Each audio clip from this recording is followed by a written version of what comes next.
Hello everyone, welcome back to my channel. কেমন আছেন সবাই? আশা করছি সকলে খুব ভালো আছেন। ইদানিং গরমটা খুব বেশিই পড়েছে, আর আজ বিকেলে পড়ছিল বৃষ্টি। তাই ভাবলাম এই বৃষ্টির ওয়েদারটা কিভাবে উপভোগ করা যায়। বাড়ি থেকে এনেছিলাম কাঁচা আম, আমটা কিন্তু পেকে গেছে। তাই ভাবলাম আমটাকে স্লাইস স্লাইস করে কেটে একটু খাওয়া যাক। মন ভাবনা তেমন কাজ। রুমে যেহেতু কেউ ছিল না, তাই খুব বোর লাগছিল। তাই ভাবলাম এই আম ও বৃষ্টির ওয়েদারটা খুব ভালোভাবে উপভোগ করি।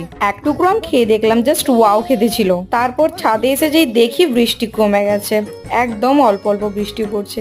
কি করা যাবে, যাই হোক আমটা যখন কেটেছি খেতে তো হবে। এই দেখুন আমটা কত সুন্দর স্লাইস করে কেটেছি, জাস্ট দারুণ লাগছিল দেখতে কিন্তু, আর খেতেও খুব সুন্দর ছিল। এটা হচ্ছে আমার বাড়ির গাছের আম। এখন কয়েকটা দিন আপনাদের সঙ্গে ভিডিও শেয়ার করতে পারছি না, কারণ সামনেই আমার এক্সাম শেষ হলে আপনাদের সঙ্গে কন্টিনিউ ভিডিও শেয়ার করব। আর এক্সাম শেষ হলেই আমাদের একটা জায়গায় যাওয়ার প্ল্যান আছে, সেই ভিডিও আপনাদের সঙ্গে শেয়ার করব। বাট তার জন্য আপনাদের কিন্তু অপেক্ষা করতে হবে। আজকে ভিডিওটি এই পর্যন্ত, ভালো লাগলে লাইক করবেন। টাটা।